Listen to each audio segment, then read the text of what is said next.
Okay, so 2 days of work wrapped up on the car.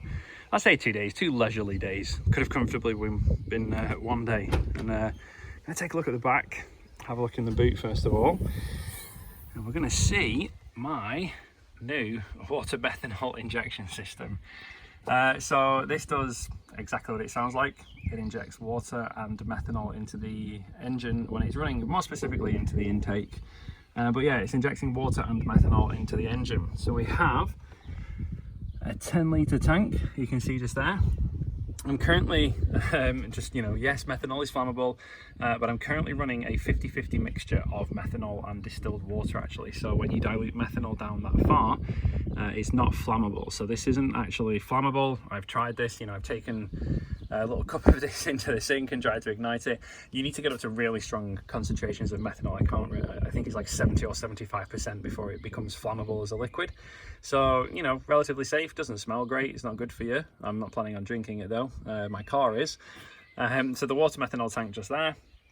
And here we have a high pressure pump. So this is a 320 PSI pump that sits in the back here. Now, yes, the mounting system is a bit ghetto. Let's pull back, you can have a look. This is not how I wanted this to be mounted. Unfortunately, the lockdown here in the UK still, everything's quite restrictive.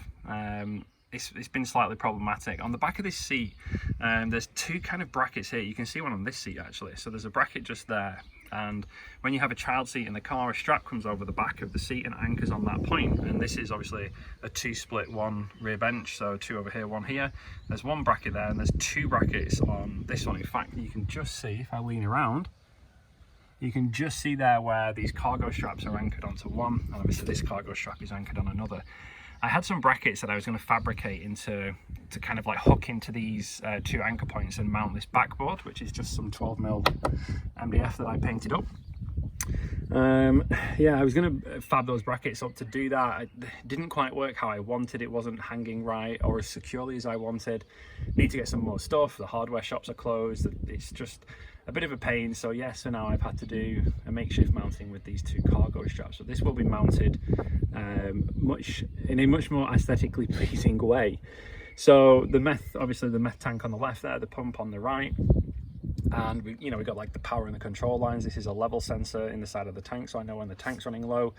The pump pulls its main feed off the tank just underneath there, and then obviously the outboard side of the pump, this meth line is going to actually drop behind the boot floor, comes up to this sidewall, and actually if we just take a look under this floor here, you can see the battery and a lot of the main electronics in German cars,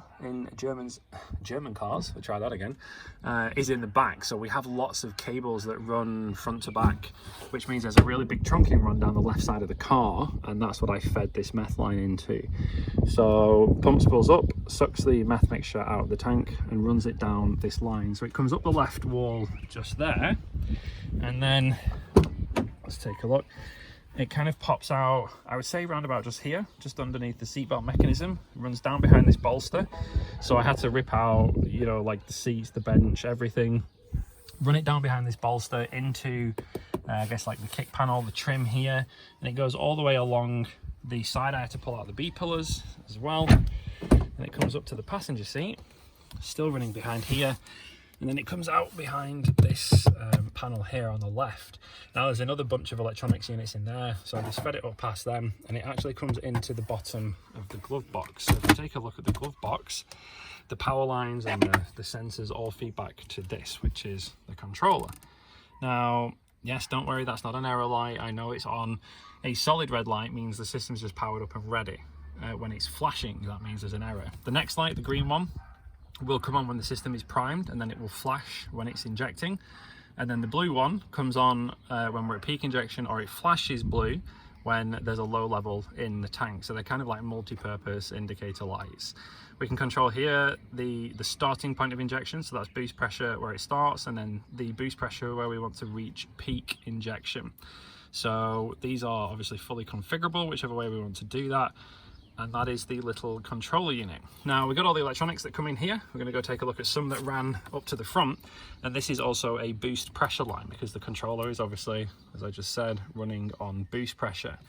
So I put it in this little, this isn't how it comes, I've just wrapped it in this I guess you could call it like armoring or sheath to protect it. I just, you know, just a bit of extra protection to make sure nothing rubs.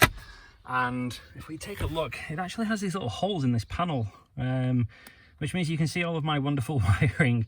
Now I've just kind of like bundled all this up and zip tied it. There's lots of spare wiring. I didn't want to start cutting things short. So I just kind of bundled it up and zip tied it. Obviously it goes into different vehicles, you need different lengths and stuff. But other than that, the rest of the wiring and the meth line comes up behind the glove box here, and I found a grommet that goes through into the engine bay. So if we just come and take a look at the engine bay,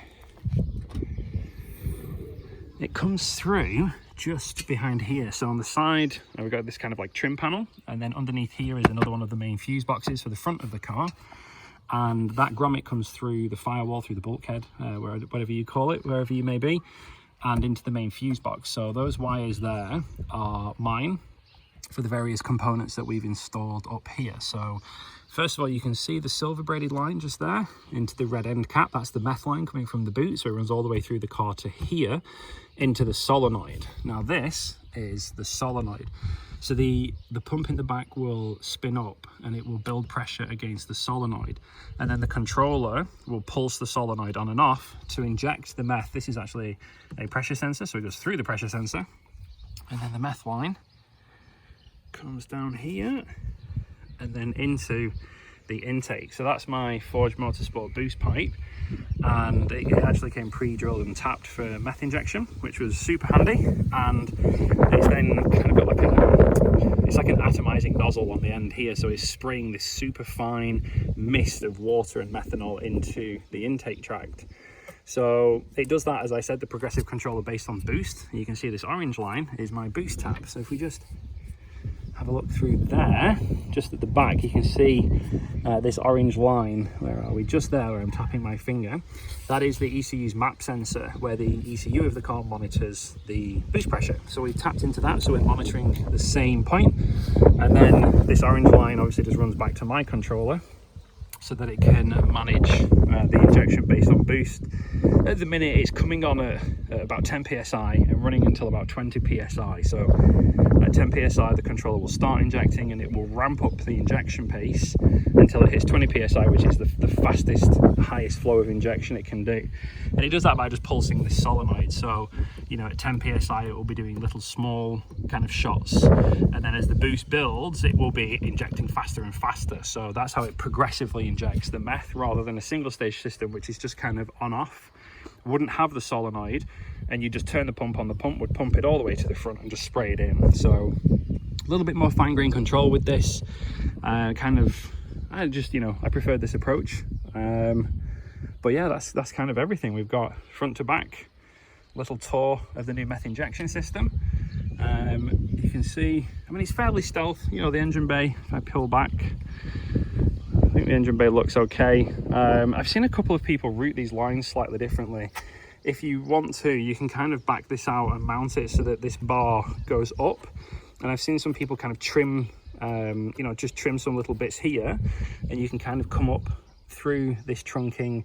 This is another fuse box, and then you can pop out the back of the fuse box into here. So you could have a kind of a more like invisible, cabling and routing. But I mean, I don't mind it being there. Got a little bit of slack I played with putting it on the inside here or the outside, but I actually think it looks okay.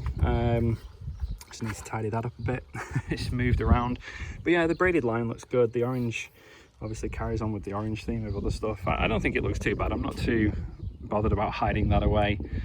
But yeah, that's it. So we're currently running almost 500 brake, just over 490 brake at the moment. Need to wait for the shops to reopen in the UK, get it up to the performance centre, get it remapped.